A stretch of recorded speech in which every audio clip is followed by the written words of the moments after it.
Good evening, everybody. Before we start off, Jim would like to say a few words. I'd like everybody to keep John Klima's family in your prayers. I just got a phone call that said that he lost his niece, 36 years old. Found out that she had cancer a couple days ago. She passed away today. So he won't be here. He's on his way to the hospital. All right. All right. Thank you. Thanks, Jim. All right, everyone. Welcome to the Archive speaker meeting. Can we please have a moment of silence for the alcoholic who still suffers, followed by the serenity prayer. God, grant me the serenity to accept the things I cannot change, the courage to change the things I can, and the wisdom to know the difference. We ask that you please take a moment now to silence your cell phones, and we will pass the basket in honor of the seventh tradition, which states every AA group ought to be self-supporting, declining outside contributions. Welcome to the Racine Area Archive speaker meeting. Our mission is to document permanently the work of Alcoholics Anonymous, to make the history of the organization accessible to AA members and other researchers, and to provide a context for understanding AA's progression, principles, and traditions. We meet here at the Grove Club the last Sunday of every month. The first half of the meeting is a Q&A period followed by a break, and then after the break, our speaker resumes sharing their experience, strength, and hope pertaining to a chosen passage from the Big Book. This meeting is recorded and stored at the Racine Area Central Office. Digital copy is sent to Area 75 Archives, and you can contact the District 17 Archives Chair to arrange access to the meetings, or they can be found on YouTube. Is there anyone here with less than 30 days of sobriety? Could you raise your hand? Welcome, welcome.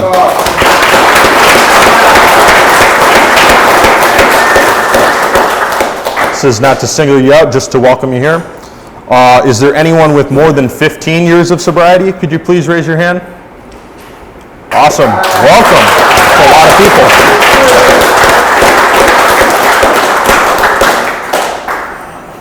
All right, the speakers selected for this meeting are old-timers. An AA old-timer is anyone or any member who has been continuously sober for a significant period of time. For the purposes of this meeting, an old-timer is considered anyone with 20 years or more of sobriety. And the old-timers interviews serve as a representation of the significant impact that long-term sobriety can have on our AA community. And without further ado, I will introduce our speaker, Jim F. Welcome, Jim.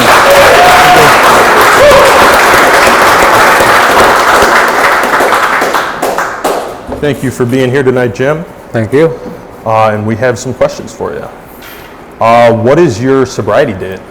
My sobriety date is October 1st, 1987.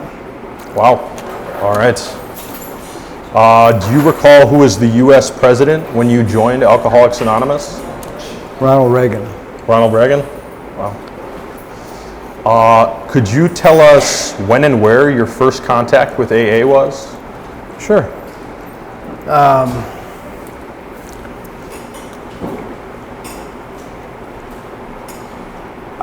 I was thinking about this earlier. I don't recall if I ever, I did a couple treatments, stuff like that. I don't know if I can't recall if we ever were brought outside to an AA meeting. However, I ended up in Kenosha. My uncle was 25, 30 years sober, Kenosha Alano Club, and he had introduced me to the Alano Club in Kenosha. That's where I started getting introduced to Alcoholics Anonymous for the first time. Okay. All right. Can you describe what AA was like back then compared to today?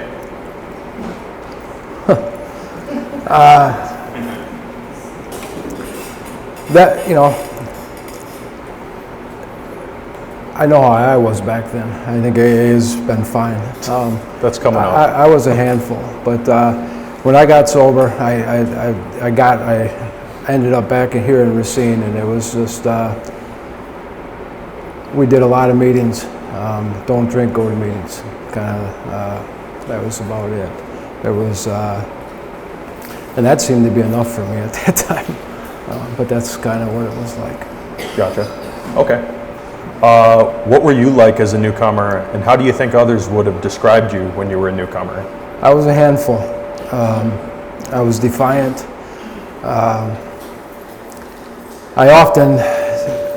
I find myself sitting here and there's young people here and I'm downstairs and they're loud and I'm like, what the hell is going on? There was a lady, Betty, every time I cussed, she would charge a quarter. And I was young, I was a handful. I didn't have much conversation.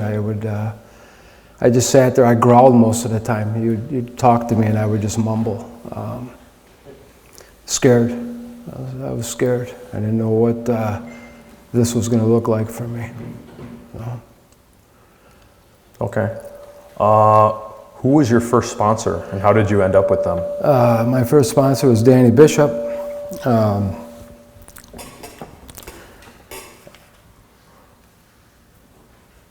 I ended up with him because I was downstairs being me. And everybody, not a lot of people would talk to me or whatever, and Danny came in and we started shooting a game of pool together. And then he started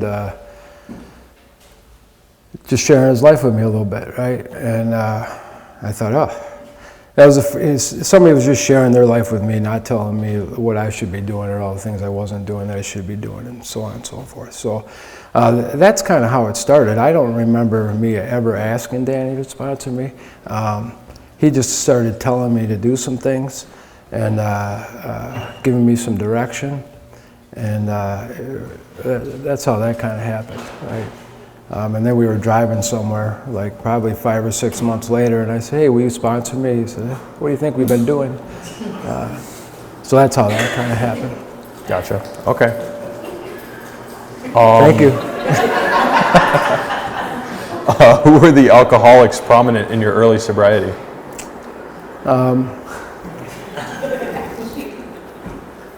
Of course, Danny, Mark, Mike, Daryl, Green Dick, Red, Willie Brown. These are the men that I kind of was saturated with early on.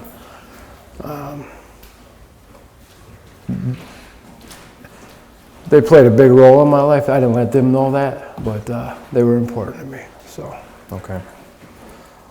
Did you get involved in service early on in AA? And if so, what did you do? I didn't call it service. I called it manipulated. Early on, Green Dick, we would move people. He was good at orchestrating things, right? Where this person needs this help, we're gonna go do that. So that's the kind of service work that I ended up doing. Danny Bishop was also good at that. I would find myself doing things. I was involved in the very first central office, putting shelving and so on and so forth. I've been involved in every central office that's been built here. Just that kind of stuff. I was a secretary of 5:30, 12 and 12 meeting. At the time it was a 12 and 12 meeting. I made coffee, did all that thing. That was under Danny's direction. That's about it. That was the service that I did. Okay. Can you think of any AA catchphrases from back then that you don't hear anymore? And what did they mean to you?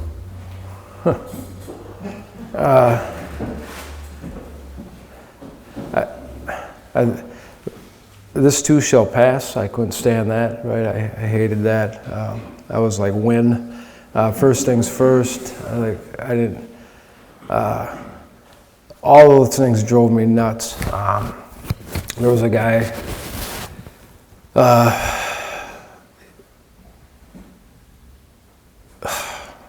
Big Shoe. He'd have all these stickers all over, and it was just. I thought that was just weird, right? I just was like, oh, this is weird. I was young. I thought, man, I died. I came to Alcoholics Anonymous. My life ended. So all of that was weird to me, right? I felt like my situation, I was desperate, and all that shit was just weird. So. Okay. What kind of events or sober social activities were there when you got sober? And tell us about what those were like. There was a lot of dances, which I didn't dance, but there's a lot of women there, and I like to watch them dance. That was fun. There was a bunch of us in the late 80s, early 90s that rode motorcycles, and there was, I just thought, wow, I fit right in here. There was motorcycles from the West Boulevard all the way to Linderman, and bunch of sober people doing things. There was a guy that I hung around with all the time. We call him John Doe. He had a place on 31, and we have huge bonfires and do weird stuff together. There was a lot of young people coming in to Alcoholics Anonymous at that time. That's kind of what we did. Okay. What do you remember most about the first time you sponsored someone? The first man that I sponsored, his name was Billy Payton. He's dead now. That was a deal. I knew him since he was young, probably in diapers. His mom was also a member of Alcoholics Anonymous. And I remember not knowing, I was asking Danny, I don't know if I can do this. I don't know what to do. And I was nervous, right? I didn't know how to share my life real well. I was developing. I wasn't sure about where I was with this or what the meaning of all this was. I was just trying to get a grasp on it myself. And I didn't know how important it was for me to be able just to share bits and pieces of my life with him. So Right. Pretty cool. Okay. What do you remember about the first time you were sponsored? Well, my feeling around all of it is I didn't like to be told what to do. I was defiant. I always had the question of what makes you know these things better than me. I had a lot of fight in me, always. It seemed like what I'm grateful for is that Danny was the man that he was.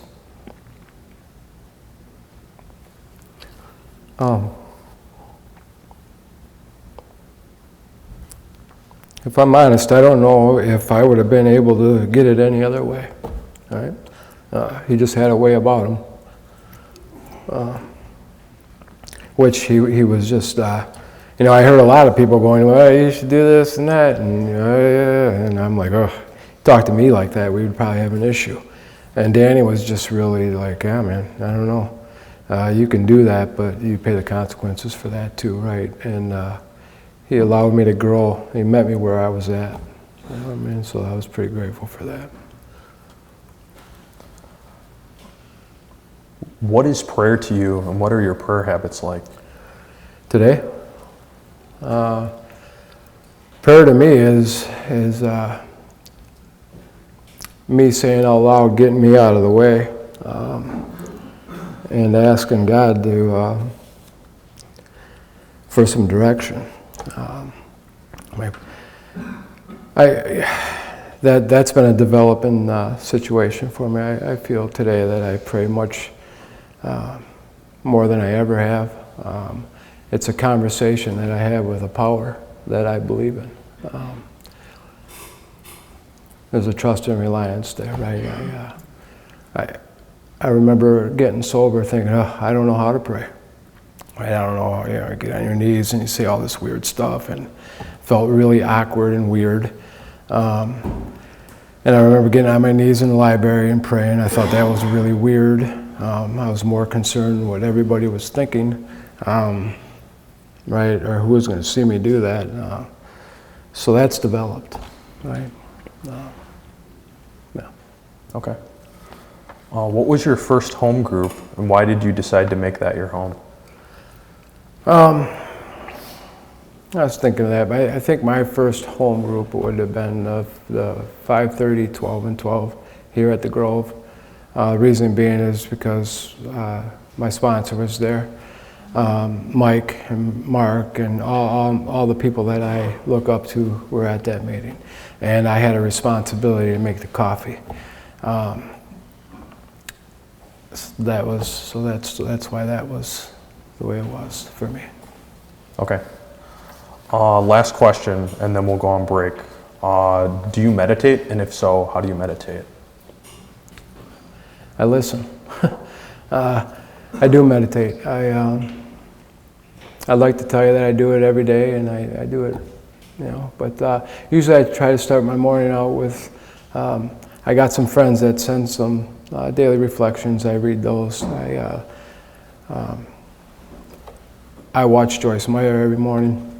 I drink some coffee, and I ask God for some things, and then I listen a little bit. Most days that works for me. So. Gotcha. All right. Well, that is all the questions we have. Thank you very much for answering those, Jim. Thank you. We are going to go on is it 10-minute or 15-minute? 10-minute break, and then we'll come back. We can make it 15. We can make it 15? We'll do whatever we want. We'll go on a break, and then Jim is going to come back and share his experience, strength, and hope on a passage from the Big Book. Thank you, Jim. Alrighty, everybody, please welcome back up Jim. He's going to turn to a page in the Big Book and share his experience, strength, and hope on the passage. Thanks, Jim.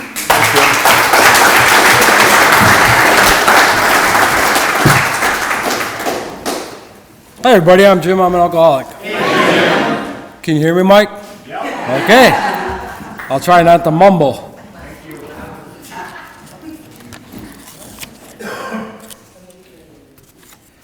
What I've chosen to read tonight is page 68, Alcoholics Anonymous.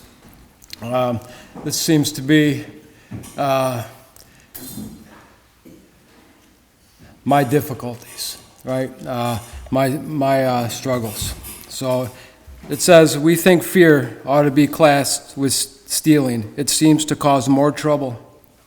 We reviewed our fears thoroughly. We put them on paper. Even though we had no resentment in connection with them, we asked ourselves why we had them. Wasn't it because self-reliance failed us? Self-reliance was good as far as it went, but it didn't go far enough. Some of us once had great self-confidence, but it didn't fully solve the fear problem or any other. When it made us cocky, it was worse. Perhaps there is a better way. We think so. For we are now on a different basis, the basis of trusting and relying upon God. We trust infinite God rather than our finite selves. We are in the world to play the role He assigns, just to the extent that we do as we think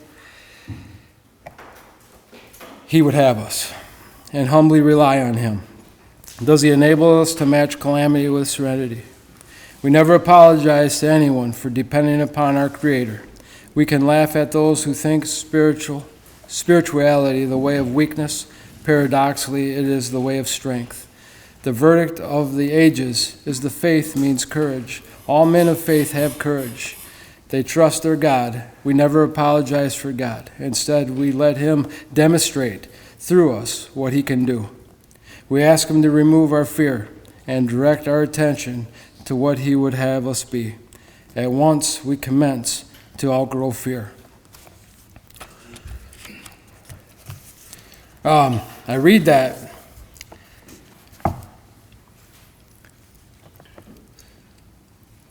I think for me, on a day-to-day basis, when the 11th step comes into play, is sought through prayer and meditation to improve our conscious contact with God, praying only for the knowledge of His will for us and strength to carry that out, is to keep my fears right-sized. It allows me to show up in this world the best version of me. I often think and say that I'm at my best when I'm in the surrendered position, trusting and relying upon a power. This has been a journey for me, this relationship with God. What it looks like for me to trust and rely.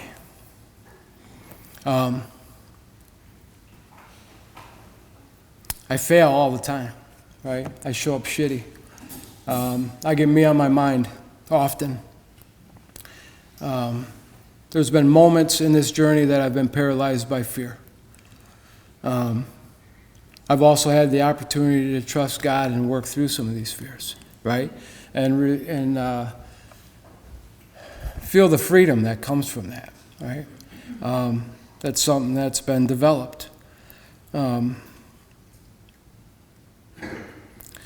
It's more important for me to share the truth, right? My truth with you. Is that this is a day, one day at a time situation where I get to surrender my will and life over the care of God. Often, like just last week, I fearful, shut off, not trusting and relying upon God, self-reliant, show up shitty, right? Telling people off, right? Swearing at them, doing all kinds of weird stuff, right? Somewhere in the book it talks about promptly work. So that happens, right? And then I get so uncomfortable with it. That happened on a Tuesday. I happen to belong to a men's group that we meet on Tuesday. So about 4 hours of this, right? And it's chewing me up inside, right? An amazing thing takes place is one alcoholic working with another, right? Intensive work with another alcoholic, right? I get to share my truth and where I'm at with a group of men. And the sense of ease and comfort that come with that, right? I get some direction. I could feel the presence of God once again, right? A softer view.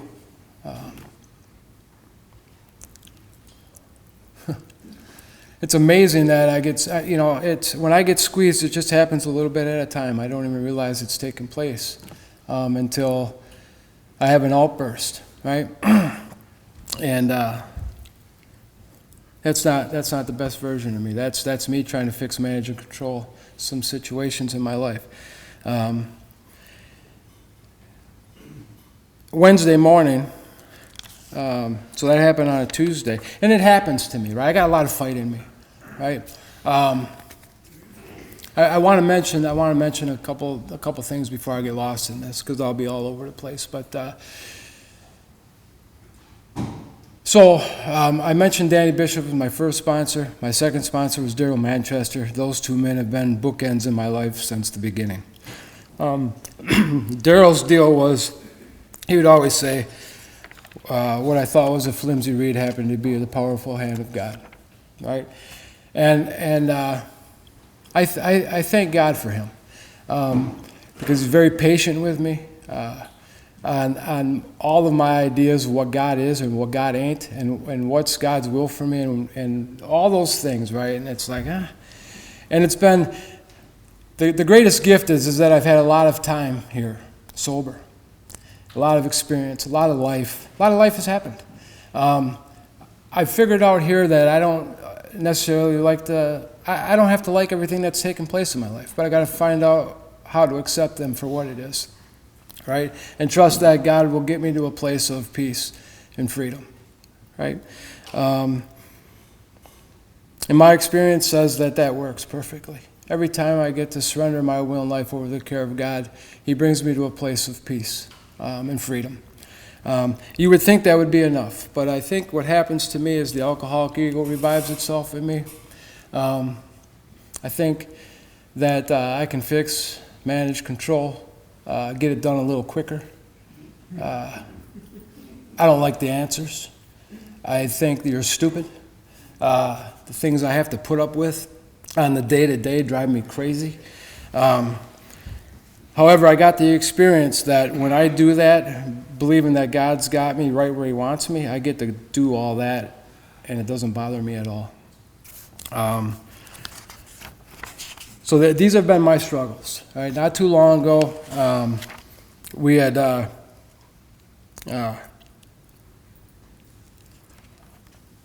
we all know, right? We lost Daryl. Daryl passed away, right? Some fear in that for me too, right? Don't know what that looks like. I can tell you that I'm accountable to a bunch of men, right? And we share our lives real well together. It's by sharing my life that I get to see God working, right? Through you men. I also want to read this as the bottom of page 87. Right? It says, as we go through the day, we pause when agitated or doubtful and ask for the right thought or action. We constantly remind ourselves we are no longer running the show, humbly saying to ourselves many times each day, "Thy will be done." We are then in much less danger of excitement, fear, anger, worry, self-pity, or foolish decisions. We become much more efficient. We do not tire so easily, for we are not burning up energy foolishly, as we did when we were trying to arrange life to suit ourselves. It works. It really does. We alcoholics are undisciplined, so we let God discipline us in the simple way we have just outlined. But this is not all. There is action and more action. Faith without works is dead. And then I got down a little note that, so Wednesday morning I turned on the TV after my little thing on Tuesday, and it's Joyce said, a few hours of fear is like a week of hard labor. Right? And that's how I feel, man. I feel that every time I make a decision based on self and I take my will back, that the problem that I walked in with is the problem that I have today, is lack of power. I'm not powerful enough to manage my life. I fall short. I need the people around me. I need a relationship with God. I need to practice these principles in all my affairs.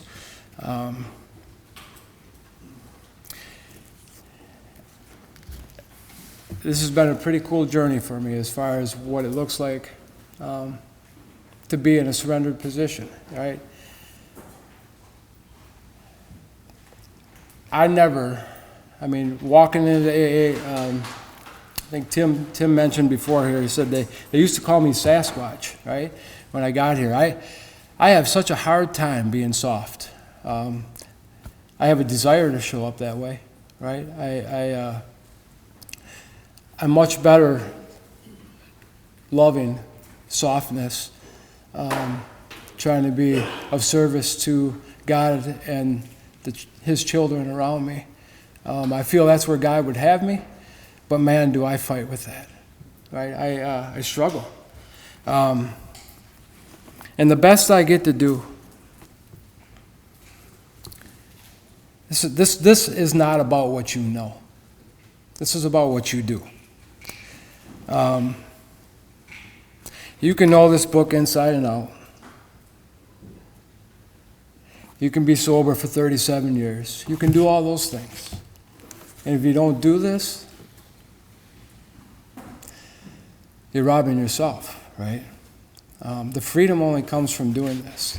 And if I could stand here and tell you that I do it perfect, I'd be lying to you. I believe it's when I share, when I don't do it perfect, that is most helpful, right? I fail at this thing daily. But I have a desire to be of service. I have a desire to ask God, what do you need from me? What can I do? Where can I be helpful? Where can I show up soft? Right? You men and women mean the world to me, right? I have some men that I sponsor, that I meet with on a weekly basis, and we sit down and we look into each other's eyes and we share our lives with each other, right?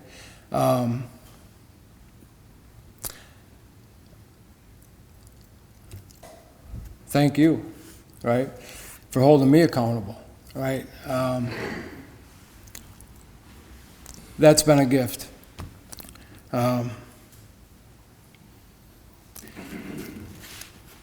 Just a side note, I hate doing this, right? I'd rather eat dirt than get up here and do this, right? I really like sitting one-on-one, and I love Alcoholics Anonymous. But I am always intimidated, fearful to stand up in front of you and do this, right? The reason is because I'm fearful, right? Fear has always moved me around. It's never really looked like fear. It's always looked like anger or like I was a cut above, right? But really, it's just fear.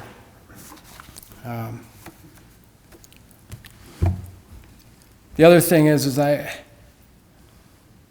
what rings in my head, man, is always is that I never, there's some big deals in Alcoholics Anonymous. I never want to be one of those guys.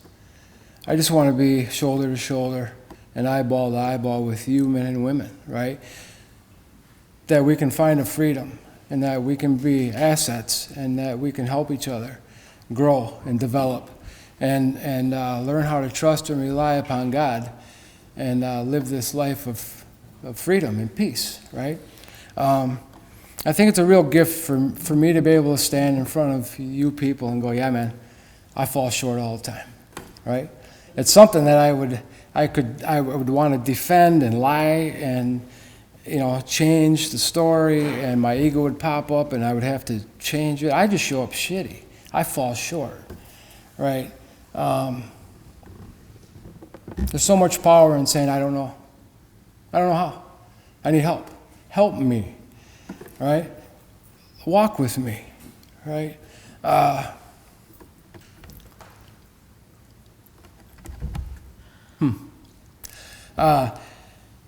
I've had some storms in Alcoholics Anonymous, man. I've had some great times.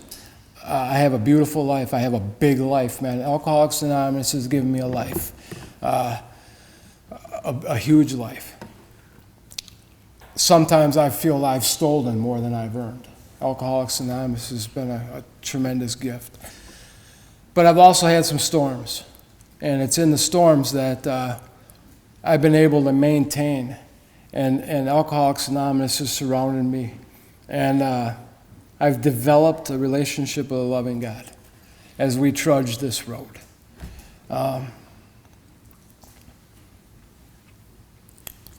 on the tail end of a big situation where I was full of fear, and I was constantly surrendering and constantly praying and constantly sharing my life and inventory work and looking at some truths that I didn't want to look at, right? I thought I was a freaking hero in this deal, but there was areas where I fell short too, right? I'm grateful for those opportunities to be able to see that and own those things and ask for help to be able to be a better human.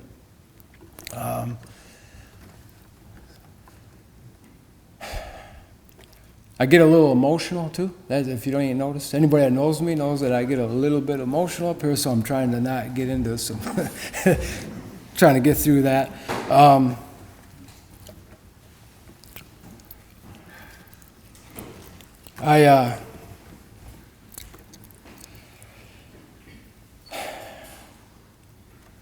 Earlier, I was just thinking about this journey, right? And I think I can almost be done, right? but so this journey, right? We were talking a little bit, and it's been a wonderful opportunity to grow up in Alcoholics Anonymous. I don't know if there's a better way of living. To be able to be around men and women like ourselves that get to a point of having a desire to show up in this world the best versions of ourselves, share our shortcomings with each other, that we could be of better service to the world and the men and women around us, right? What a beautiful gift, right? I look at the circle of men and women that I've grown up with. I got here, I was 18 years old. I haven't found it necessary to leave. I came here with a 6th grade education. I couldn't read. I still am afraid of reading, but I can do it. No communication skills, emotionally broke. I sat in my uncle's basement for a month and a half thinking that maybe I'd be better off killing myself, right? Or try this AA stuff, right? And that wasn't the first time. Prior to that, I spent a couple times and I was in treatment. I was in a mental institution. I was in boys' home, right? That's what my life looked like. And today, coming in thinking, holy Christ, man, my life is ended. I've ended up in Alcoholics Anonymous.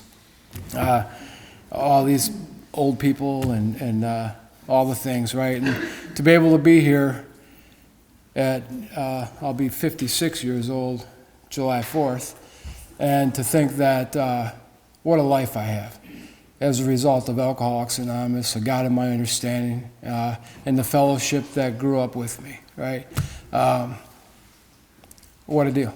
I don't know.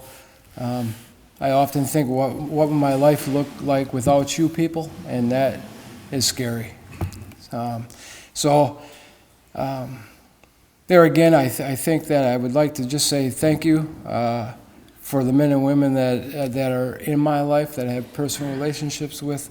Alcoholics Anonymous, I'd like to say thank you to Daryl Manchester, Danny Bishop, for playing the roles that they played in my life. And the men that I get to sponsor that hold me accountable, and the people that check on me, you know. I am a grateful member of Alcoholics Anonymous today. I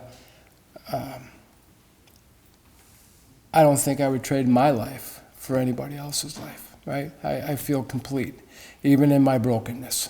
Right? So I'm grateful to be here, and that's all I have.